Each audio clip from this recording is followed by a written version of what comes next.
नमस्ते दोस्तों। आज का वीडियो उन लोगों के लिए है जो क्विकबुक्स को सीखना चाहते हैं और क्विकबुक्स के बारे में जानना चाहते हैं कि क्विकबुक्स किस तरीके से आपको आपके करियर में हेल्प कर सकता है। अगर आप क्विकबुक्स सीखना चाहते हैं तो क्विकबुक्स सीखने का सीधा सीधा जो आपका मोटिव है वो होना चाहिए कि आप कोई रिमोट जॉब देख रहे हैं या कोई फ्रीलांसिंग का काम देख रहे हैं या फिर किसी एमएनसी में आप काम करना चाहते हैं जहाँ पे कोई यूएस प्रोजेक्ट चलता है, तभी ये जो आप क्विकबुक सीख रहे हैं ये आपको मदद करेगा। क्विकबुक्स की मदद से आप जो इंटरनेशनल क्लाइंट्स हैं उनके बुक्स को आप हैंडल कर सकते हैं। अगर आप इंटरनेशनल क्लाइंट्स के साथ काम करना चाहते हैं तो क्विकबुक्स आपको सीखना ही पड़ेगा, क्योंकि जो इंटरनेशनल क्लाइंट्स हैं वो 80% जो स्मॉल बिजनेस हैं वो क्विकबुक्स को यूज़ करते हैं और क्विकबुक्स पे ही अपने जो अकाउंट्स हैं उनको मैनेज कर रहे हैं। आप अंदाज़ा लगा सकते हैं कि जो 25 मिलियंस यूज़र हैं क्विकबुक्स के, जो क्विकबुक्स को यूज़ करते हैं, तो अगर आप क्विकबुक्स को सीखते हैं तो आप कहीं पर भी एज ए फ्रीलांसर जो है काम ढूंढ सकते हैं किसी भी प्लेटफॉर्म पे। और साथ में आप किसी यूएस का कहीं पे अगर प्रोजेक्ट हो रहा है तो वो आपको ज़्यादा प्रायोरिटी देंगे, क्योंकि वहाँ पर 100% जो क्विकबुक सॉफ्टवेयर है वो भी यूज़ हो रहा होगा। अगर क्विकबुक सीखने के बाद सैलरी की बात करें तो इसमें जो सैलरी है वो 1 से 1.5 लाख रुपए पर मंथ तक चले जाती है। वहीं पर ही जो अदर सॉफ्टवेयर्स हैं जैसे टैली या फिर से जो अदर सॉफ्टवेयर है, ये छोटे सॉफ्टवेयर है, इनको सीखने के बाद जो सैलरी होती है वो 20 से 30,000 तक ही होती है। Hello, my name is Umesh Goswami and I am a QuickBooks pro advisor और मुझे अराउंड 8 साल का एक्सपीरियंस है क्विक बुक्स पे काम करने का। तो इस वीडियो में मैंने एक शॉर्ट में आपको बताया कि किस तरीके से आप क्विक बुक्स में चार्ट ऑफ अकाउंट को मैनेज कर सकते हैं, किस तरीके से आप सेल्स और परचेज़ के इनवॉइसेस एंटर कर सकते हैं और किस तरीके से आप रिकन्सिलिएशन को कर सकते हैं। क्विक बुक्स में आप जो 30 डेज़ का फ्री ट्रायल है उसको भी यूज़ कर सकते हैं। उस 30 डेज़ के फ्री ट्रायल के लिए आपको क्विक बुक्स की प्राइसिंग वाली पेज पे आना है और यहाँ से आप जो है ये प्लस का जो प्लान है उसको भी यूज़ कर सकते हैं। और यहाँ पे कंटिन्यू विद पेरोल और विदाउट पेरोल आप कर सकते हैं, तो हम इसको विदाउट पेरोल करते हैं। यहाँ आपको अपनी जो इन्फॉर्मेशन है वो भरनी है। जो एक प्रॉब्लम आती है उसमें यह आती है कि इसमें जो अब जो है क्रेडिट कार्ड या फिर डेबिट कार्ड की डिटेल मांगने लगा है क्विक बुक्स, तो उसकी वजह से जो अभी काफी इसमें अकाउंट क्रिएट नहीं कर रहे हैं। तो जो अभी हम देखते हैं कि क्विकबुक का जो डैशबोर्ड है वो किस तरीके से दिखता है। तो क्विकबुक का जो डैशबोर्ड है वहाँ पे 2 तरीके के जो फीचर्स है अवेलेबल होते हैं। एक है कि ये गेट थिंग डन और एक है बिजनेस ओवरव्यू। तो गेट थिंग डन यहाँ पे जो ऑप्शन आपको मिलते हैं इसमें आपको शॉर्टकट के भी ऑप्शन मिलते हैं। तो आप ये जो शॉर्टकट का ऑप्शन है इनको यूज करके भी उस किसी पर्टिकुलर पर्टिकुलर जो भी मतलब जो ऑप्शन है उस पर आप जा सकते हो। जैसे यहाँ पे ऑप्शन दिया है ऐड प्रोडक्ट एंड सर्विस, तो आप जो डायरेक्टली यहाँ से भी ऐड प्रोडक्ट और सर्विस कर सकते हो, बजाय कि यहाँ पे जाके जो एक्सपेंस है या फिर आइटम क्रिएट करने की जो विंडो वहाँ जाके ना जाके आप यहाँ से भी डायरेक्टली आप डैशबोर्ड से भी आइटम क्रिएट कर सकते हो, कस्टमर को मैनेज कर सकते हो, एस्टिमेट क्रिएट कर सकते हो और इनवॉइस जो है उनको भेज सकते हो, पेमेंट रिसीव कर सकते हो। तो ऐसे जो डैशबोर्ड है इसमें डिफरेंट डिफरेंट जो ऑप्शन है वो मिले हुए हैं जिनको आप यूज कर सकते हो। उसके बाद जो सेकंड ऑप्शन है यहाँ पे वो बिजनेस ओवरव्यू का है। बिजनेस ओवरव्यू में आपको पूरा जो भी profit and loss, balance sheet, expense, उनके बारे में पूरा ओवरव्यू आपको मिल जाता है देखने के लिए।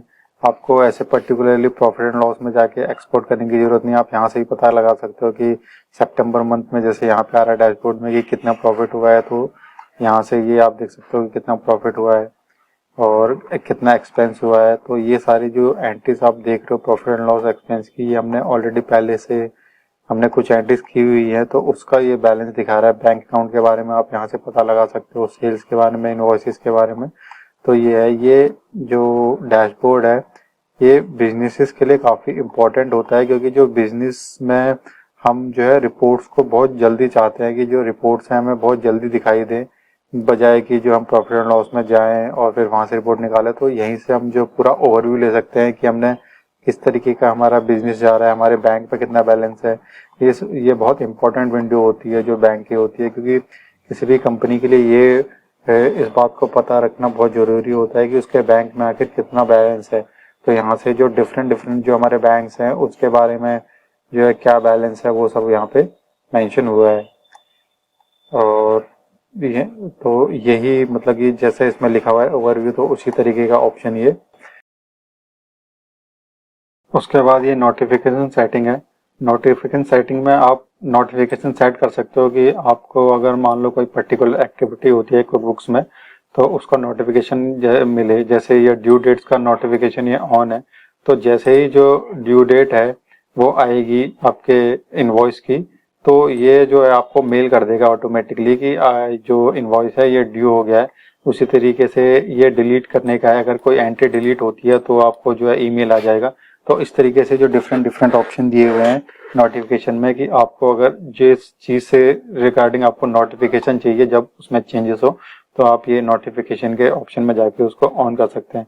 उसके बाद ये सेल्स को लेके चेंजेस हैं कि जो आप सेल्स को लेके अगर कोई अपडेट्स करना चाहते हो, जैसे जो सबसे इम्पोर्टेंट इसमें जो है वो है ड्यू ऑन रिसीट वाला चेंज। तो इसमें क्या होता है कि आप जो अपना इनवॉइस है उसकी पेमेंट कब चाहते हो। ड्यू ऑन रिसीट का मतलब है कि जब आपने इनवॉइस जनरेट किया है उसी टाइम ही आप उसकी पेमेंट चाहते हो, तो आप ड्यू ऑन रिसीट जो ऑप्शन है इसको यूज करेंगे। अदरवाइज अगर आप चाहते हो कि आपका जो कस्टमर है 15 दिन में पे करे तो नेट 15 का ऑप्शन यूज करना है, और अगर आप चाहते हो कि 30 दिन में पे करे तो नेट 30 का, और 60 दिन में पे करे तो नेट 60 का। तो ऐसे डिफरेंट ऑप्शन दिए हुए हैं जो आप सेल्स इनवॉइस के लिए पहले से आप उनको सेट कर सकते हो।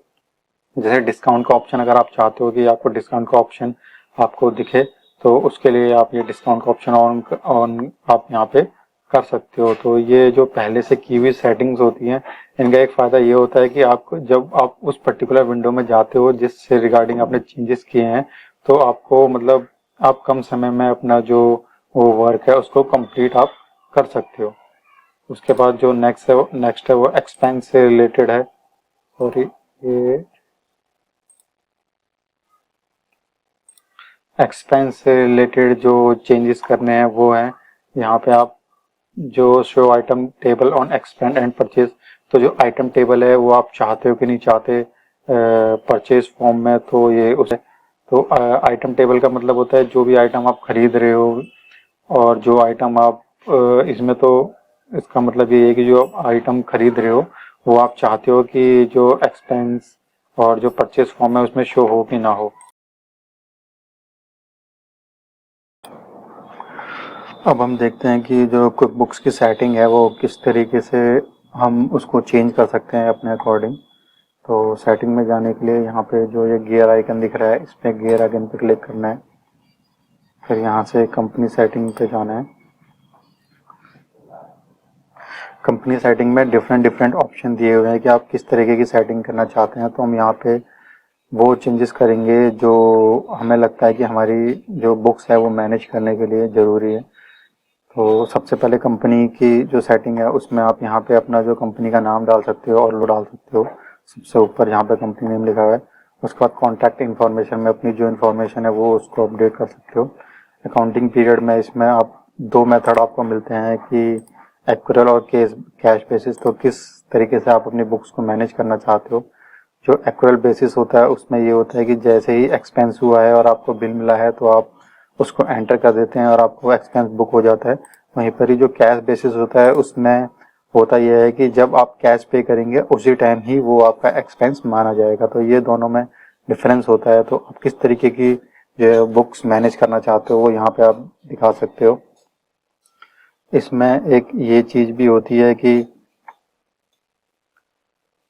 इसमें एक ये चीज होती है जो ध्यान रखने वाली होती है, वो ये कि अगर आप जो है किसी कंपनी में आपको बिल मिल रहे हैं और आप मतलब प्रॉपर अकाउंटिंग कर रहे हैं तो आप एक्चुअल बेसिस करेंगे। लेकिन अगर आप ईयर एंड पे आप सिर्फ जो है टैक्सेशन के पर्पज से आप अकाउंटिंग कर रहे हैं तो आप जो है कैश बेसिस यूज करेंगे। क्योंकि ईयर एंड में होता है कि आपके पास इतने सारे बिल्स अवेलेबल होते नहीं हैं।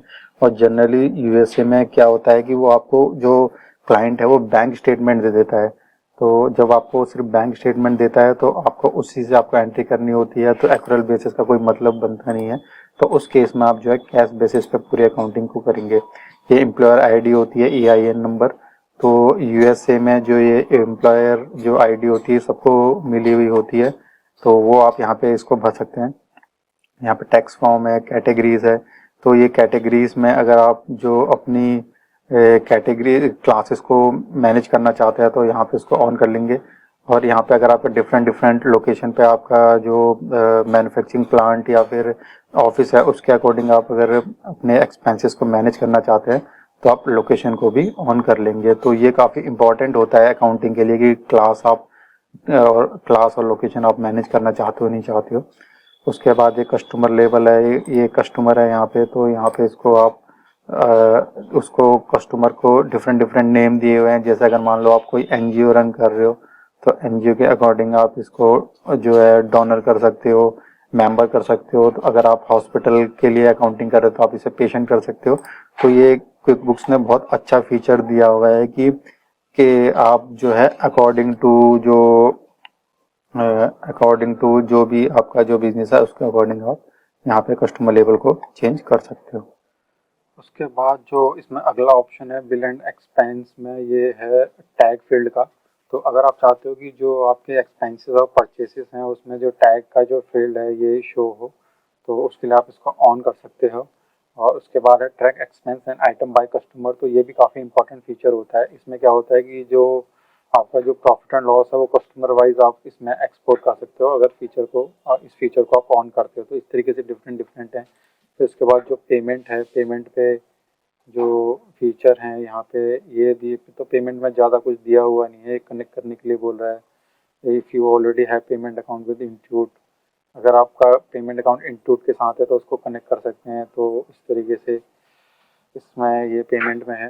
टाइम को लेकर फिर उसका ये एडवांस है। एडवांस में कुछ फीचर्स हैं जो हमारे काम के हैं, जैसे कि first month of the physical year हमें क्या रखना है, और इनकम टैक्स पीरियड क्या है, अकाउंटिंग मेथड हम कौन सा यूज़ कर रहे हैं, close the book close book करनी है कि नहीं करनी। तो और जो सबसे इम्पोर्टेंट इसमें है ये चार्ट ऑफ अकाउंट की नंबरिंग को लेके है, क्योंकि चार्ट ऑफ अकाउंट्स में नंबरिंग होनी बहुत मैंडेटरी है, हमने पहले से ऑन कर रखा है।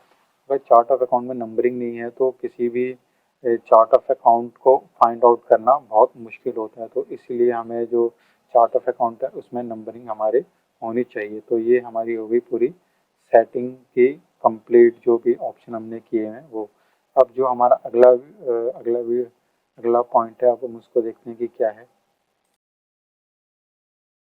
चार्ट ऑफ अकाउंट को क्रिएट करने के लिए हमें अकाउंटिंग में जाना है, फिर चार्ट ऑफ अकाउंट्स में जाना है। चार्ट ऑफ अकाउंट में जाके यहाँ पे हमने ऑलरेडी जो पहले चार्ट ऑफ अकाउंट क्रिएट किए हुए हैं ये सब है। एक्सिस बैंक का हमने जैसे किया है, बैड डेट का किया हुआ, तो इस तरीके से हमने पहले से किए हुए हैं। अब हमें एक नया जो है चार्ट ऑफ अकाउंट क्रिएट करना है, तो उसके लिए हमें न्यू पे जाना है। न्यू पे जाने के बाद यहाँ पे ये पूछ रहा है कि आप किस एक्सपेंस हेड के अंदर अपना चार्ट ऑफ अकाउंट बनाना चाहते हो। जैसे कि अगर वो कोई बैंक है, जैसे सपोज करो हम कोई नया बैंक खोलते हैं तो उसमें हम यहाँ पे बैंक सेलेक्ट करेंगे। अगर हमें कोई एक्सपेंस का बनाना है, जैसे हमें कोई रेंट का अकाउंट बनाना है या फिर कोई सैलरी का बनाना है, तो वो यहाँ एक्सपेंस में जाएगा। तो हम बैंक का क्रिएट करना चाहते हैं तो हम यहाँ बैंक पे चले जाएंगे। बैंक पे जाके यहाँ पे बैंक अकाउंट सेलेक्ट कर लेना है, और उसके बाद हम जो यहाँ पे इसको चेकिंग अकाउंट बना लेते हैं। इसका नाम क्या रखना है, जैसे हम इसको कोटक बैंक नाम दे देते हैं।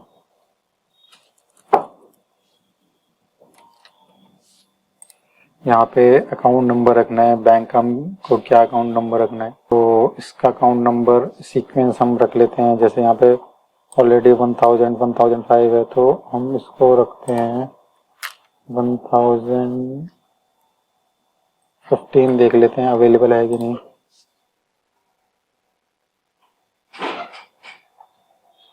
तो 1015 अवेलेबल है। यहाँ पर ये 1015 जो भी हमने कोटक बैंक का अकाउंट बनाया है वो क्रिएट हो गया। तो इस तरीके से हम जो चार्ट ऑफ अकाउंट है उसको क्रिएट करते हैं।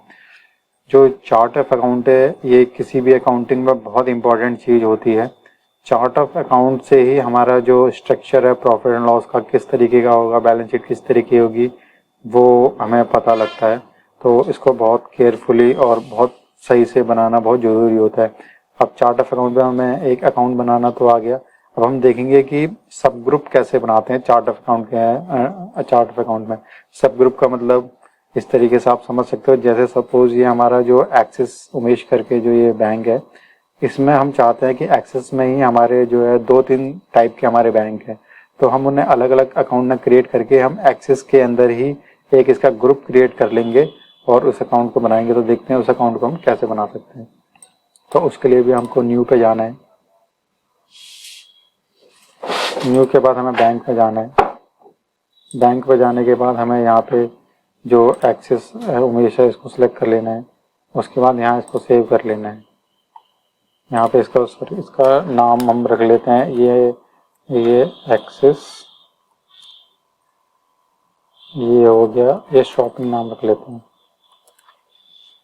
तो इस तरीके से यहाँ पे इसमें आप, क्योंकि ये एक सब ग्रुप है तो सब ग्रुप के लिए अगर आप नंबरिंग सीरीज रख रहे हो तो आप यहाँ पे रख सकते हो, अदरवाइज इसको ऐसे भी छोड़ सकते हैं। उसके बाद हम इसको सेव कर लेंगे।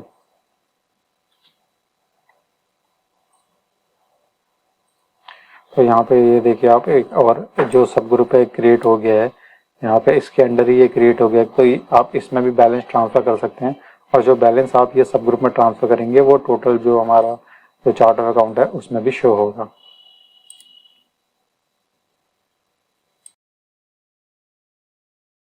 चार्ट ऑफ अकाउंट्स को क्रिएट करने के बाद जो नेक्स्ट स्टेप होता है वो होता है किसी भी कस्टमर को सेल्स इनवॉइस क्रिएट करना। तो यहाँ पे जो सेल्स है उसमें सेल्स पे हम जाते हैं। ओवरव्यू में यहाँ आपको पूरा जो भी हमारी सेल्स है उसका ओवरव्यू मिल जाएगा कि कितनी सेल्स हुई है, क्या हुई है। तो वो आप यहाँ से देख सकते हो, ग्राफ में देख सकते हो कि मोर देन अक्टूबर 2022, तो ये अपने हिसाब से आपको रिपोर्टिंग दे रहा है। उसके बाद आप यहाँ पे जो ऑल सेल्स है तो यहाँ पे आपको सारे जो सेल्स के इनवॉइसेस हैं वो दिख जाएंगे कि इनवॉइस ये जो हमने डिफरेंट इनवॉइस जो जनरेट किए हैं सेल्स के लिए, यहाँ पे ये इनवॉइसेस हैं। और उसके बाद ये कस्टमर की डिटेल है कि कौन कौन से कस्टमर को हमने जो सेल्स का इनवॉइस दिया हुआ है। तो यहाँ पर हम देखते हैं कि किस तरीके से हम जो है किसी जो कस्टमर है उसके लिए इनवॉइस क्रिएट करते हैं। तो सबसे पहले जो हम काम करते हैं वो प्रोडक्ट एंड सर्विस पे करते हैं कि हमें किस तरीके की हम सर्विस दे रहे हैं और वो हमें अपने जो सेल्स इनवॉइस है उस पर मेंशन करनी होती है। तो यहाँ पे हम आइटम क्रिएट कर लेंगे उस प्रोडक्ट से रिलेटेड, यहाँ पे जाना है। उसके बाद आपको ये देखना है कि किस तरीके का आइटम है, इन्वेंट्री है कि नॉन इन्वेंट्री है। तो यहाँ पे अगर हम इन्वेंट्री सिलेक्ट कर लेते हैं, उसके बाद यहाँ पे हमें उस प्रोडक्ट का नाम लिखना है। जैसे सपोज हम बुक कीपिंग की सर्विस दे रहे हैं, यहाँ पे बुक कीपिंग कर लेना है। यहाँ पे अगर आप कोई एसक्यू मेंटेन कर रहे हो आइटम की तो यहाँ पे आप वो सीरियल नंबर डाल सकते हो। यहाँ पे चूज ए कैटेगरी की किस तरीके का हमने ये कैटेगरी क्रिएट करी है कि क्या है वो जो हम जो भी आइटम है, अगर वो इलेक्ट्रॉनिक प्रोडक्ट है तो ऐसे हमने काफ़ी पहले से ये जो कैटेगरी क्रिएट की हुई है। आप ये कैटेगरी खुद से भी क्रिएट कर सकते हो। सपोज जैसे कि आप कंप्यूटर पार्ट्स बेचते हो तो कंप्यूटर पार्ट्स में यहाँ पे अगर आपने मेंशन किया होता कि ये माउस, तो आप उस केस में यहाँ पे क्या करते हैं, आप एक नई कैटेगरी बना लेते और उसको लिखते कि कंप्यूटर पार्ट्स करके, और वो उसके अंदर आप उसको डाल सकते हैं। तो हमारा बुक कीपिंग है तो बुक कीपिंग से रिलेटेड हम देख लेते हैं, यहाँ पे कुछ है नहीं तो हम एक बुक कीपिंग से रिलेटेड इसको हम अकाउंटिंग कैटेगरी क्रिएट कर लेते हैं। कैटेगरी क्रिएट करने के लिए सिंपली आपको यहाँ पे जाके इसको ऐड न्यू पे जाना है और कैटेगरी को क्रिएट कर लेना है। यहाँ पे हमने ये अकाउंटिंग सर्विस देते हैं तो उसमें हम इसको डाल लेते हैं बुक कीपिंग हो गया। उसके बाद यहाँ पे ये क्लास पूछ रहा है कि क्लास किस तरीके से, तो हमने वहाँ पे क्लास ऑन करी थी तो हमने यहाँ पे डिफरेंट क्लास हमने बना रखी है। अगर कोई आप नई क्लास बनाना चाहते हैं तो यहाँ पे ऐड न्यू करके आप उस क्लास को बना सकते हैं। इसमें क्लास का मतलब सीधा ये होता है कि अगर आप किसी आइटम को कैटेगराइज करते हैं, तो उस कैटेगराइजेशन वाइज उस आइटम को देखने के लिए आप यहाँ पे एक क्लासेस को बनाते हैं। तो ये जो मोस्टली है ये profit and loss report generate करते हैं, तो उस टाइम इसको यूज़ करते हैं। अगर आपके ये बुक कीपिंग है तो इसमें तो कुछ ऐसा होना पॉसिबल नहीं है कि ऑन हैंड कुछ हो, तो इस तरीके से ये आप इसको फिल करके आप इनकम अकाउंट में इसको कहाँ डालना चाहते हैं। तो इनकम अकाउंट में जैसे सेल्स है, सेल्स ऑफ प्रोडक्ट इनकम है, तो यहाँ पे हम इसको जो है एक और इनकम अकाउंट क्रिएट कर लेते हैं, जैसे सर्विस नाम से, क्योंकि ये सर्विस है तो हम इसको सर्विस नाम से क्रिएट कर लेते हैं।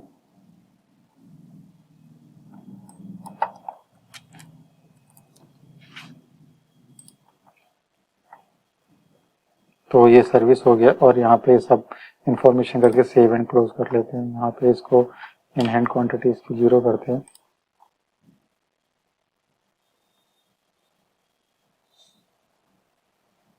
Select edge in data for track you quantity on hand,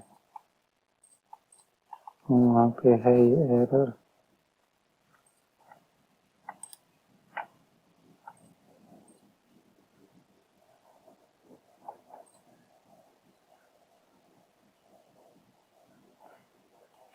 यहाँ पर हमें डेट भी मेंशन करनी है कि ये 0 क्वांटिटी कब हमारे हाथ में थी, तो ये अक्टूबर 2 की डेट डाल लेते हैं। उसके बाद सेव एंड क्लोज कर लेते हैं। तो हमारा जो आइटम है वो क्रिएट हो चुका है। यहाँ पर डिफरेंट जो आइटम क्रिएट हुए हैं उनमें से एक ये अभी जो बुक कीपिंग का हमने आइटम क्रिएट किया है वो ये वाला है। तो हमने आइटम क्रिएट कर लिया है। अब हम करते हैं किसी कस्टमर को क्रिएट कैसे करते हैं वो देखते हैं। तो कस्टमर को क्रिएट करने के लिए यहाँ पे कस्टमर विंडो पे आ गए, हम इसको न्यू कस्टमर डाल देते हैं। यहाँ पे हम उसकी जो हमें कस्टमर है उसकी डिटेल डालनी है, जैसे कस्टमर का नाम क्या है तो हम इसमें कस्टमर का नाम राजेश डाल देते हैं। राजेश यहाँ पे सिंह डाल देते हैं। तो इस तरीके से कंपनी का नाम क्या है वो डाल सकते हैं, जैसे MM मोटर्स करके अगर कंपनी है तो ये हम यहाँ पे डाल देते हैं। ईमेल एड्रेस अवेलेबल है, ईमेल एड्रेस, तो ये काफ़ी बेसिक इन्फॉर्मेशन है, ये आपको पता ही चल जाएंगे देखते ही कि किसमें क्या इन्फॉर्म फिल करना है। उसके बाद यहाँ पे आपको उसकी जो बिलिंग एड्रेस डिटेल है वो फिल करनी है कि किस एड्रेस पे उसके आपको बिल करना है इनवॉइस को। उसके बाद यहाँ पे इसको आपको सेव कर लेना है।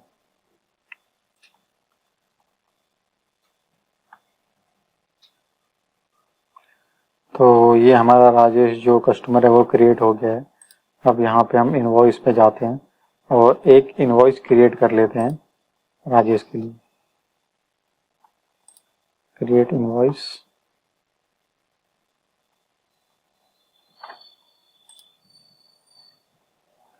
तो ये इनवॉइस की विंडो आ गई है। यहाँ पे हमने जो क्रिएट किया है उसको हम ले लेंगे। यहाँ पे राजेश सिंह हमने क्रिएट किया है। आप यहाँ से डायरेक्टली वो कस्टमर है उसको क्रिएट कर सकते हैं। यहाँ पे ऐड न्यू जो ये ऑप्शन है यहाँ से आप डायरेक्टली भी उसको क्रिएट कर सकते हैं कस्टमर को। उसके बाद यहाँ पे आप जो कस्टमर ईमेल है उसका ईमेल डाल सकते हैं।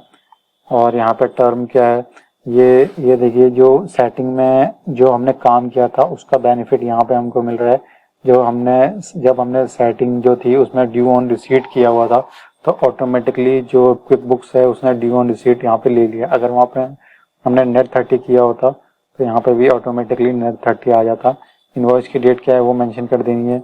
ड्यू डेट जो है इसने ऑटोमेटिकली ले लिया है कि जब हम इनवॉइस जनरेट करेंगे उसी टाइम ही इस इनवॉइस को पे करना होगा। यहाँ पे हम सर्विस डेट हमने क्या दी है वो मेंशन कर लेते हैं। उसके बाद प्रोडक्ट क्या है, तो प्रोडक्ट में हमने जो बुक कीपिंग का अभी क्रिएट किया हुआ है हम ये एज्यूम कर रहे हैं कि हमने इनकी जो बुक्स मैनेज करी हैं। और यहाँ पे आप डिस्क्रिप्शन में पीरियड डाल सकते हैं कि कौन सी पीरियड की आपने, जैसे हम इसको मान लेते हैं कि हमने सितंबर में मंथ में इनकी बुक कीपिंग करी है तो हमने सितंबर यहाँ पे पीरियड को डाल लिया है। उसके बाद यहाँ पे क्वांटिटी और रेट आप लिख सकते हो। जैसे हमारा जो रेट है बुक कीपिंग का हम मान लेते हैं कि जो 10,000 है, हम ये बुक कीपिंग का हमने कर लिया है। और यहाँ पे आप क्लास जो है वो डाल सकते हो। ये क्लास किस तरीके से डालते हैं और किस तरीके से प्रॉफिट एंड लॉस शो होता है वो हम आपको बाद में बताएंगे। अभी हम विदाउट क्लासेस को एंटर कर लेते हैं। उसके बाद हमें इसको सेव एंड सेंड ना करके हमें सेव एंड क्लोज कर लेना है। अगर सेव एंड सेंड करेंगे तो ये जो इनवॉइस है जो अपने आप ही कस्टमर को चले जाएगा, जो हमने एड्रेस ईमेल एड्रेस मेंशन किया है कस्टमर का अकाउंट क्रिएट करते वक्त। तो यहाँ पे हमने जो अभी इनवॉइस क्रिएट किया है और सेल्स इनवॉइस पे जाके देख लेते हैं कि उसको जो राजेश है उसका जो सेल्स इनवॉइस है वो कहाँ है। तो ये राजेश है, यहाँ से हम उसको देख सकते हैं कि उसका हमने सेल्स इनवॉइस आज ही ड्यू है, क्योंकि हमने आज इसको क्रिएट किया और ड्यू ऑन रिसीट है। उसके बाद जो ये रिसीव पेमेंट का ऑप्शन इसलिए आ रहा है क्योंकि अभी ये जो इनवॉइस वो पे नहीं हुआ है। तो यहाँ से हम उसको चाहें तो हम उसको पे भी कर सकते हैं। इसको हम रिसीव पेमेंट अगर हम यहाँ से इसको करते हैं तो ये ऑटोमेटिकली उसके बाद पेमेंट की विंडो खुल जाएगी। यहाँ पे कस्टमर का नाम और सारी डिटेल अपने आप आ जाएंगी। आपको यहाँ पे क्या करना है कि बस जो भी इनवॉइस नंबर है उसको ध्यान में रख के अमाउंट देखना है, क्रॉस चेक करना है और आपको यहाँ पे जो है अपना किस बैंक अकाउंट में ये सबमिट हो रहा है उस बैंक अकाउंट को सिलेक्ट करना है। जैसे यहाँ पे सिलिकॉन वैली बैंक ऑटोमेटिकली आ रहा है, तो आप ये अगर सिलिकॉन वैली बैंक में इसकी पेमेंट आई है तो वो आप रख सकते हो, और अगर कोई अदर बैंक है तो वो भी आप सिलेक्ट कर सकते हो। जैसे हमने जो एक्सिस बैंक है आपने देखा था वो ऑलरेडी चार्ट ऑफ अकाउंट में क्रिएट थे। एक्सिस शॉपिंग हमने न्यू अकाउंट हमने क्रिएट किया है, तो अगर ये पेमेंट आपकी नए जो एक्सिस शॉपिंग करके जो बैंक अकाउंट है उसमें आया तो उसको आप सिलेक्ट कर लोगे और उसके बाद इसको हम सेव एंड क्लोज कर लेते हैं। तो अब यहाँ पे सेव एंड क्लोज करते ही अब यहाँ पे समरी भी आप देख सकते हैं कि जो राजेश है उसको 10,000 जो है हमने पे कर दिया और यहाँ पे माइनस 10,000 हो गया। जो टोटल बैलेंस है वो अब जो पे करना है वो 0 हो गया। ये पेड भी लिखा रहा है इनवॉइस के ऊपर। तो इस तरीके से जो ये इनवॉइस है वो पे हो गया है। जो अगली है वो है कि हम किस तरीके से एक्सपेंस या फिर कह सकते हैं कि परचेस इनवॉइसेस को पोस्ट करते हैं क्विकबुक्स में। तो हम एक्सपेंस में चले जाते हैं। उसके लिए सबसे पहले जैसे हमने सेल्स में देखा था तो इसमें भी हमें ओवरव्यू का ऑप्शन मिलता है कि जिसमें हम ओवरव्यू पता लगा सकते हैं कि किस तरीके का हमारा जो एक्सपेंस है वो जा रहे हैं। यहाँ पे हम न्यू ट्रांजेक्शन क्या है और किस तरीके से है, तो हमारे एक्सपेंस किस तरीके से this month versus last month क्या चेंजेस हैं वो सब हम यहाँ पे देख सकते हैं। इस महीने जो एक्सपेंस है वो 0 है क्योंकि हमने कोई एंट्री पोस्ट करी नहीं है एक्सपेंस की, तो वो चीज़ है। अब यहाँ पे जो अदर जो चीज़ आती है वो आती है एक्सपेंस क्या क्या होते हैं और बिल्स क्या होते हैं। तो अगर मान लो कोई भी हमें जो इनवॉइस मिलता है हम उस इनवॉइस को बुक ना करके डायरेक्टली उसको एक्सपेंस को बुक करके हम उसको पे कर देते हैं तो वो ये वाली विंडो में आएंगे, एक्सपेंस वाली विंडो में। लेकिन वहीं पर ही अगर हम किसी आइटम को परचेज करके प्रॉपरली अगर हम अपनी बुक्स में मैनेज करते हैं तो वो बिल्स में आएंगे। तो यहाँ पर हम जो है बिल्स में हमें डिफरेंट फीचर मिले हैं। कोई इसमें बता रहा है कोई बिल्स रिव्यू के लिए नहीं है। अनपेड बिल्स देख लेते हैं कौन कौन से हमारे जो बिल्स हैं अनपेड है। तो ये हमारे अनपेड है। ऑफिस फिटिंग का जो बिल है वो राहुल। तो इस तरीके से अलग अलग जो है हमारे जो बिल्स हैं उसकी हम डिटेल यहाँ पे देख सकते हैं।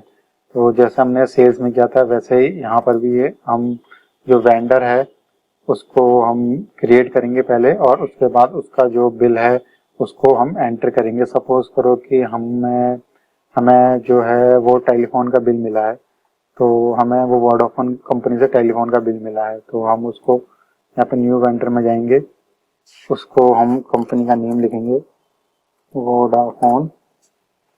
यहाँ पे अगर कोई नाम है जो कोई कॉन्टेक्ट पर्सन है तो उसका हम नाम यहाँ पे मेंशन कर सकते हैं। और अगर एड्रेस हमें पता है तो हम यहाँ पे एड्रेस उसका मेंशन करके पूरी डिटेल भर के उसको हम सेव कर लेते हैं। यहाँ पे ऐसे करने के बाद हम बिल्स में जाएंगे। बिल्स में जाने के बाद हमें ऐड बिल करना है और क्रिएट बिल पे क्लिक करना है। क्रिएट बिल में करने के बाद यहाँ पे हमारी जो बिल की विंडो है वो खुल जाती है। यहाँ पे हमें जो अभी हमने जो वोडाफोन जो हमने क्रिएट किया है वेंडर, उसको हम यहाँ पे ले सकते हैं। और इसमें एक बात और ध्यान रखने वाली है कि अगर आपने वहाँ पे वेंडर क्रिएट नहीं करा तो आप यहाँ पे डायरेक्टली भी जो वेंडर है उसको क्रिएट कर सकते हैं। यहाँ पे वेंडर सेलेक्ट करने के बाद वेंडर ने हमें कितने दिन का समय दिया है उसके इनवॉइस को पे करने के लिए, वो हम डिटेल यहाँ पे मेंशन कर सकते हैं। जैसे मैंने आपको पहले ही बताया था कि ड्यू ऑन रिसीट क्या होता है, नेट 15 क्या होता है, नेट 30 क्या होता है, तो वो आप यहाँ से सिलेक्ट कर सकते हैं। बिल की डेट क्या है वो आपको मेंशन करनी है। अगर ड्यू ऑन रिसीट है तो यहाँ पे आप ड्यू ऑन रिसीट कर सकते हैं ये। और ये जो ड्यू ऑन रिसीट का मतलब कि जिस दिन जो बिल इशू हुआ उसी दिन का हमने ड्यू डेट मान लिए। इसके बाद जो बिल पे जो भी हम यहाँ पे मान लेते हैं कि 1 2 3 उसका बिल नंबर है। यहाँ पे अब हमें सेलेक्ट करना है कि क्या कैटेगरी का हमें वो मिला है। तो हमें टेलीफोन एक्सपेंस का हमारा ये है, तो देख लेते हैं टेलीफोन एक्सपेंस का हमारा जो चार्ट ऑफ अकाउंट में है कि नहीं। तो टेलीफोन का हमारे पास ये बना हुआ है पहले से। कौन से पीरियड का टेलीफोन एक्सपेंस है वो आप यहाँ पे मेंशन कर सकते हो। जैसे हम इसको मानते हैं कि सितंबर 1 से सितंबर 30, उसके बाद हम इसको मान लेते हैं 2023 का ये एक्सपेंस है। उसके बाद यहाँ पे हम अमाउंट को मेंशन कर लेते हैं कि कितने का हमें जो वो मिला है। और यहाँ पे जाके हम ये कस्टमर, अगर मान लो कोई कस्टमर से रिलेटेड आपको इसको लिंक करना है तो वो आप यहाँ पे कर सकते हो। क्लास अगर सिलेक्ट करनी है तो क्लास सिलेक्ट कर सकते हो अगर आप क्लास वाइज मेंटेन कर रहे हो। और उसके बाद इसको हम save and schedule for payment कर सकते हैं। हम यहाँ पे इसको सेव एंड क्लोज कर लेते हैं। तो हमने यहाँ पे इसको सेव एंड क्लोज कर लिया। तो यहाँ पे ये वोडाफोन का इनवॉइस हमारा आ चुका है सेव एंड क्लोज करके, और आज ही ड्यू है। तो इसको अगर आप पे करना है तो आप यहाँ पे इसको मार्क एज पेड कर सकते हो और यहाँ से इस इनवॉइस को आप इसको पे कर सकते हो। तो यहाँ पे जैसे हमने पेमेंट रिसीव करते हैं बैंक का ध्यान रखा था कि क्या बैंक लेना है, यहाँ पर भी आपको बैंक का ध्यान रखना है। तो आप जो एक्सिस बैंक आपने क्रिएट किया है नया वाला, उसको हम यहाँ पे ले सकते हैं। तो एक्सिस शॉपिंग हमने यहाँ पे ले लिया है और उसके बाद ये डिटेल हमने चेक कर लेनी है कि सब सही है कि नहीं। उसके बाद सेव एंड क्लोज कर देना है।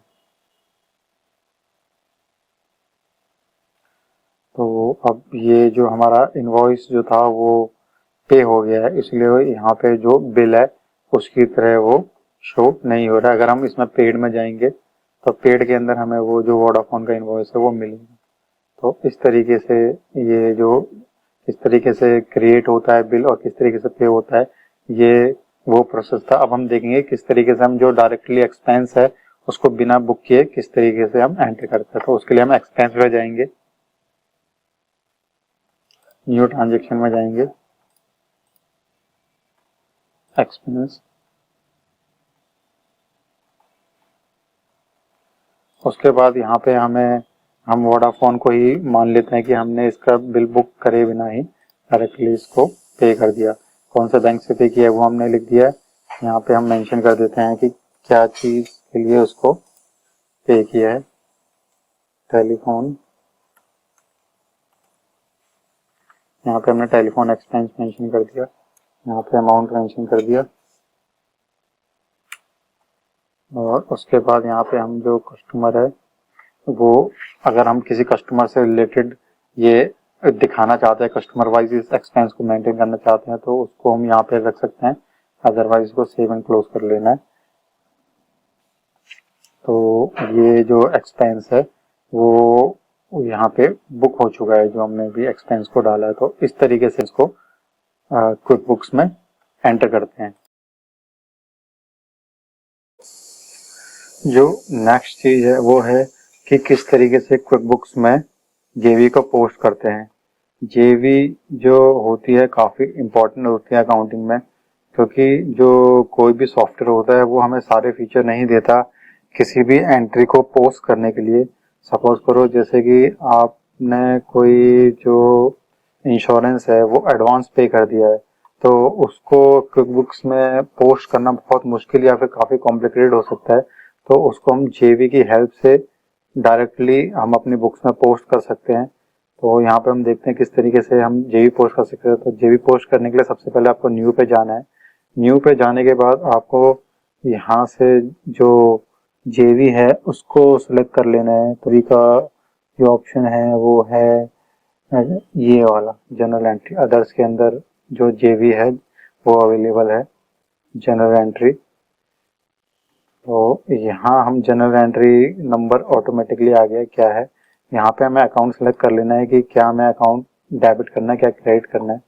तो हम यहाँ पे जैसे हम प्रीपेड इंश्योरेंस की बात कर रहे थे, तो यहाँ पे हम पहले देख लेते हैं कि प्रीपेड इंश्योरेंस नाम से यहाँ पे कोई अकाउंट है कि नहीं। तो कोई अकाउंट है नहीं, तो हम यहाँ पे एक प्रीपेड इंश्योरेंस का अकाउंट बना लेते हैं और प्रीपेड इंश्योरेंस के अकाउंट को बना के उसको अपने बैंक से पे कर लेते हैं। तो यहाँ पे हमने जो प्रीपेड इंश्योरेंस है उसके अकाउंट को हमने यहाँ पे बना दिया है। उसके बाद प्रीपेड जो इंश्योरेंस है वो किस तरीके का किस टाइप का अकाउंट होता है। तो जो प्रीपेड इंश्योरेंस है हमारे लिए एसेट होता है, तो यहाँ पे हम इसको करंट एसेट या फिर अदर एसेट इसको मान लेते हैं।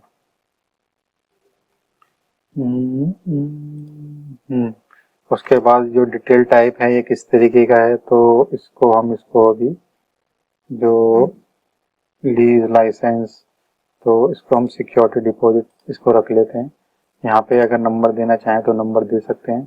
और उसके बाद इसका बैलेंस जो है हम यहाँ पे इसको 0 मानते हैं और सेव एंड क्लोज कर लेते हैं। इस तरीके से हमारा एक नया chart of account prepaid insurance के नाम से ये बता रहे हैं ऑलरेडी यूजिंग द नेम। तो प्रीपेड इंश्योरेंस के नाम से पहले से अकाउंट है, इसका मतलब हमने सही से नहीं देखा है, तो हम इसको दोबारा देख लेते हैं।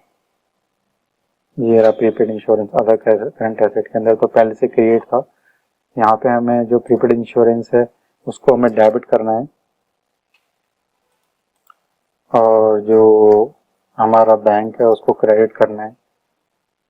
तो बैंक जो हमारे जिस बैंक से हमने दिया हुआ है उसको हम ये एज्यूम कर लेते हैं कि उस बैंक का नाम सिलिकॉन वैली बैंक है। तो यहाँ पे हमें डिस्क्रिप्शन डाल देनी है कि कौन से मंथ के लिए प्रीपेड है। तो हम इसको मान लेते हैं कि हमने ये जनवरी 2024 के लिए हमने ये एडवांस पे किया है, जनवरी टू दिसंबर 2024 को। इस तरीके से ये प्रीपेड इंश्योरेंस है उसकी एंट्री को हम पोस्ट कर सकते हैं।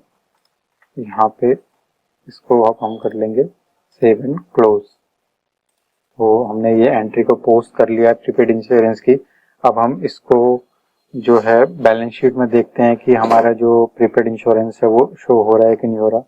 तो उसके लिए हम यहाँ से बैलेंस शीट में चले जाएंगे। यहाँ ऊपर से भी हम बैलेंस शीट में जा सकते हैं, रिपोर्ट से भी जा सकते हैं और यहाँ से हम सर्च भी कर सकते हैं। तो हम बैलेंस शीट खोल लेते हैं। बैलेंस शीट ये आ गई बैलेंस शीट समरी देख लेते हैं।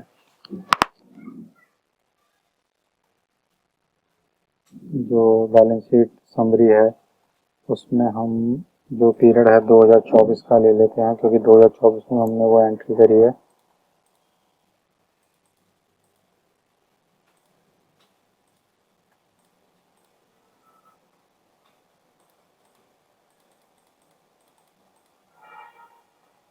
इसको हम ऐसे ही इसको लेके इसको रन रिपोर्ट करते हैं।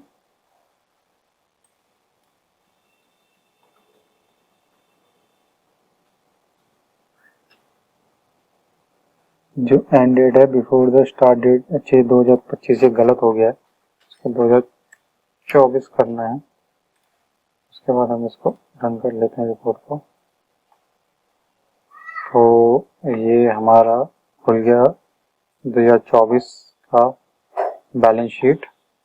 इसमें हम जो अदर करंट एसेट है उसमें चले जाते हैं। तो ये जो एडवांस रेंट है ये 45,000 है उसके बाद जो हमारा जिससे लेना देना है वो है रेंट। इसको हम बैलेंस शीट डिटेल में देखते हैं तो वहाँ से हमें बाहर से ही दिख जाएगा जो हमने एंट्री पोस्ट करी है। बैलेंस शीट डिटेल, यहाँ पे हम जो प्रीपेड इंश्योरेंस है हमें उसे सर्च कर लेते हैं।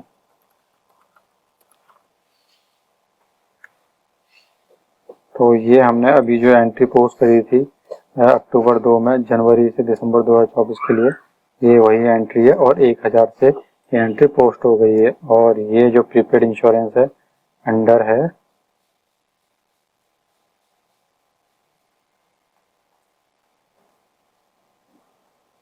एसेट के ये एसेट के अंडर है। तो जहाँ पे हमने इसको चाहिए था वहीं पर ही है ये prepaid insurance. Beginning balance total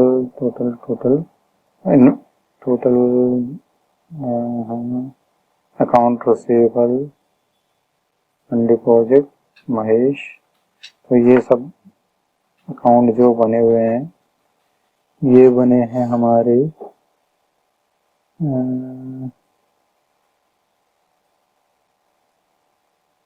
asset के अंदर। तो एसेट के अंदर ही है, ठीक है। तो इस तरीके से ये जो एंट्री है ये पोस्ट हो रखी है।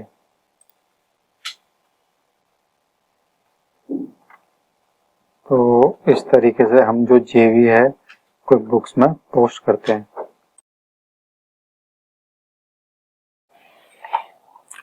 अब हम देखेंगे कि किस तरीके से जो क्विक बुक्स है उसमें हम रिकंसिलिएशन करते हैं, बैंक रिकंसिलिएशन, या फिर कोई भी आपको अगर कैश अकाउंट रिकंसिलिएशन करना है तो किस तरीके से करना है। उसके लिए सबसे पहले अकाउंटिंग में जाना है। यहाँ चार्ट ऑफ अकाउंट से भी जा सकते हैं और डायरेक्टली आप रिकंसाइल पे भी जाके आप रिकंसिलिएशन स्टार्ट कर सकते हैं। तो चार्ट ऑफ अकाउंट के थ्रू हम कोशिश करते हैं रिकंसिलिएशन विंडो पर जाने की। तो ये हमारी चार्ट ऑफ अकाउंट है, इसमें ऊपर ही यहाँ पे ऑप्शन है रिकंसाइल का। तो यहाँ से आप रिकंसिलिएशन में जा सकते हैं। यहाँ पे जो हमने बैंक के अंदर जितने भी अकाउंट बनाए हैं वो इस एरो पे क्लिक करते ही शो होने लग जाएंगे कि आप किस अकाउंट को आप जो है रिकंसाइल करना चाहिए। ये सारे अकाउंट इसमें हम जो एक्सिस बैंक है उससे रिकंसाइल करते हैं। तो लास्ट जो रिकंसाइल हुआ है मई 31 2023 में रिकंसाइल हुआ है।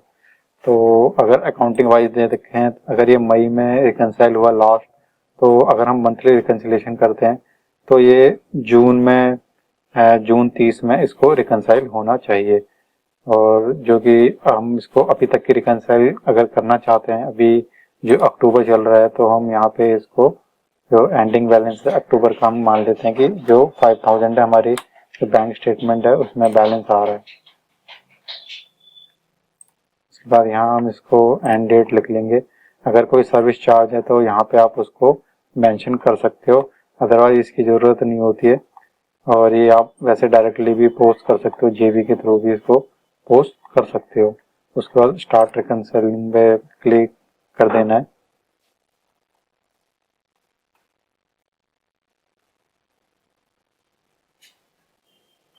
तो ये इंफॉर्मेशन आ गई है हमारे बैंक की। इसमें टोटल जो है 3 ट्रांजेक्शन हमारे बैंक में शो कर रहा है।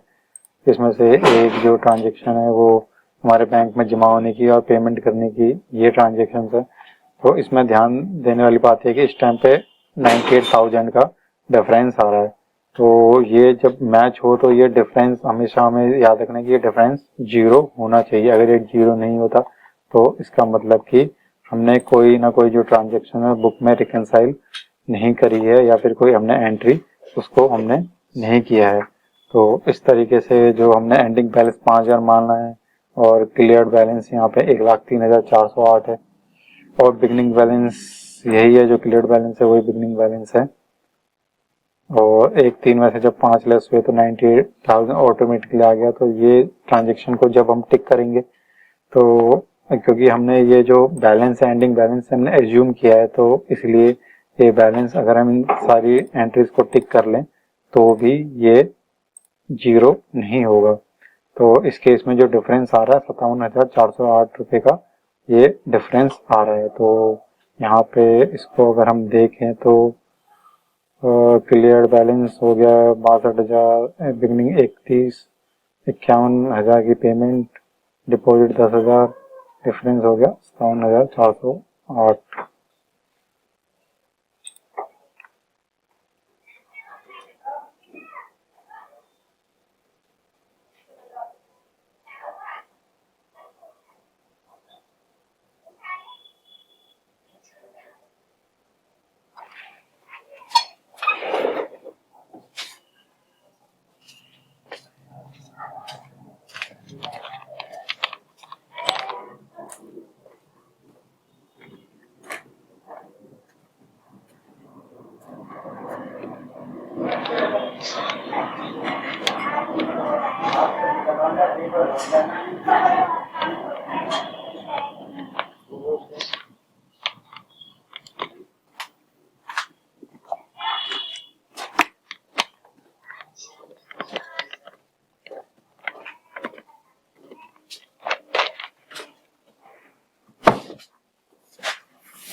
अगर हमारा जो बैलेंस है, अगर हम इसको 62,408 कर दें तो जो हमारा यहाँ पे डिफरेंस जो जीरो हो जाएगा। अगर हम ये मान लें कि जो हमारा जो बैंक में बैलेंस है वो 62,408 है, तो इस रिकनसाइल को कंप्लीट करने के लिए हम जो बैलेंस है उसको 62,408 मान के इसको रिकनसाइल कर लेते हैं।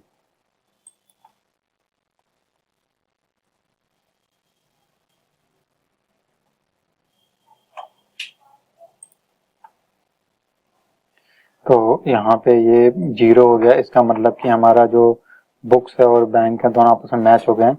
इसको यहाँ से मैं रिकनसाइल करके अब इसको हम यहाँ पे फिनिश नाउ पे टिक कर लेते हैं। इस तरीके से जो रिकन्सिलिएशन है वो कंप्लीट हो गया है।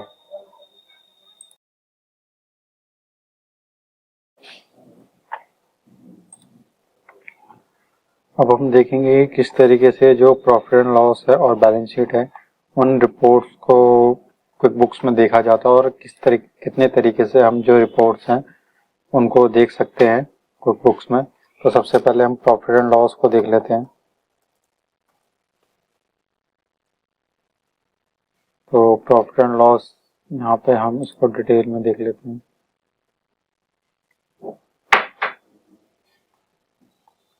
तो ये जो प्रॉफिट एंड लॉस हो रहा है इसमें डिटेल में जो जो इनवॉइसेस एंटर हुए हैं, एक मिनट, हाँ, जो जो इनवॉइसेस इनकम में एंटर हुए हैं वो यहाँ पे शो हो रहे हैं। उसके बाद एक्सपेंसेस आएंगे नीचे, जैसे यहाँ पे इनवॉइस है, यहाँ पे ये अब यहाँ पे एक्सपेंसेस आने स्टार्ट हो गए एडवर्टाइजमेंट में। तो ये काफी जो है अच्छा फीचर है कि डिटेल में आप डिटेल से ही देख सकते हो कि पर्टिकुलर कौन कौन सी डेट में आपने कितना कितना जो इनवॉइस है उसको पे किया है, किस किस से आपको इनवॉइस मिला है। तो उस तरीके से यहाँ पे जैसे नेम लिखा हुआ है तो उसमें आप नेम से आप पता लगा सकते हो कि किससे आपको ये जो इनवॉइस मिला है। तो ये काफी अच्छी रिपोर्टिंग में काफ़ी अच्छा रहता है और काफ़ी अच्छा किसी भी कंपनी के अकाउंट्स मैनेजर को या किसी कंपनी के मालिक को अच्छी इन्फॉर्मेशन प्रोवाइड करता है। इसके अलावा यहाँ पे ऊपर आप पीरियड चेंज करोगे तो उस पीरियड के अकॉर्डिंग नीचे प्रॉफिट एंड लॉस भी चेंज हो जाएगा। जैसे यहाँ पे अगर हम चाहें तो अक्टूबर से अभी तक ना लेके इसको हम चेंज करके इसको अगस्त तक का भी कर सकते हैं, इस प्रॉफिट एंड लॉस को। तो ये अगस्त का ही हमें यहाँ पे रिपोर्ट शो करेगा। यहाँ पे आप देखोगे कि जो अगस्त तक ही यहाँ पे इनवॉइसेस को दिखा रहा है, अगस्त के एक्सपेंसेस को दिखा रहा है, उसके आगे के एक्सपेंसेस को नहीं दिखा रहा है। और क्विकबुक्स का जो सबसे जो अच्छा फीचर है वो ये है कि एक जो यहाँ पे आप वीक वाइज, मंथ वाइज, तो हर तरीके से आपको डिफरेंट आपको यहाँ पे डेट भी डालने की जरूरत नहीं है। आपको ऑलरेडी जो कस्टमाइज दिया, आपको ऐसे ऐसे प्रॉफिट एंड लॉस आपको देता है कि जो है अपने आप यूज कर सकते हो और काफी मतलब अपना जो एनालाइज कर सकते हो बुक्स को। तो इस तरीके से यहाँ पे कस्टमाइज का ऑप्शन और भी अवेलेबल है। अगर आप और कस्टमाइजेशन चाहते हो, इस तरह की कस्टमाइजेशन चाहते हो, किसी पर्टिकुलर जो कस्टमर है उसके नेम से अगर आप जनरेट करना चाहते हो तो ये वो भी कर सकते हो यहाँ पे आप क्विकबुक्स में। तो ये काफी अच्छा फीचर है क्विकबुक्स का, तो इसको आप इस तरीके से यूज कर सकते हो। इसी तरीके से बैलेंस शीट में भी है, बैलेंस शीट में भी आप डिफरेंट जो इसमें फीचर दिए हुए हैं उनको यूज कर सकते हो। बैलेंस शीट डिटेल में जाएंगे और पूरा ये हमें डिटेल में बता देगा कि किस हेड के अंदर कौन कौन से जो अकाउंट क्रिएटेड है और उसमें कितना कितना अमाउंट गया है। जैसे बैंक है तो यहाँ पे इसमें एक्सेस शॉपिंग है, इसमें 2 ट्रांजेक्शन हुई है जो हमने आपको दिखाया था, 2 ट्रांजेक्शन हमने किए तो वो ये यहाँ पे शो हो रही है। और यहाँ से आप इसका पीरियड भी चेंज कर सकते हो, क्या आपको दिस मंथ डेट चाहिए या फिर इस क्वार्टर की चाहिए या लास्ट वीक की चाहिए। तो इस तरीके से जो डिफरेंट ऑप्शन इसमें अवेलेबल है तो वो सब आप एक्सप्लोर कर सकते हो और इसको यूज कर सकते हो। तो ये क्विकबुक्स का पूरा ओवरव्यू था कि किस तरीके से क्विकबुक्स में काम होता है। ये जो अभी हम चला रहे हैं क्विकबुक्स, ये एक जो है क्विकबुक्स का सर्टिफाइड फ्रीलांसिंग अकाउंटिंग और फ्री कोर्सेज से रिलेटेड वीडियो देखने के लिए आप हमारे चैनल को सब्सक्राइब भी कर सकते हैं और आप हमारी कम्युनिटी को भी ज्वाइन कर सकते हैं। इस कम्युनिटी में हम जो फ्रीलांसिंग से रिलेटेड जो प्रोजेक्ट है उनको अपलोड करते हैं। साथ ही अगर कोई जो अगर अपना काम करवाना चाहता है फ्रीलांसर से, जिसके पास कम बजट है या स्मॉल बिजनेस है, तो वो भी इस कम्युनिटी को ज्वाइन कर सकता है। या फिर हायरिंग करना चाहता है फ्री ऑफ कॉस्ट, तो वो भी इस कम्युनिटी को ज्वाइन कर सकता है। या कोई जॉब करना चाहता है तो वो भी इस कम्युनिटी को ज्वाइन कर सकता है।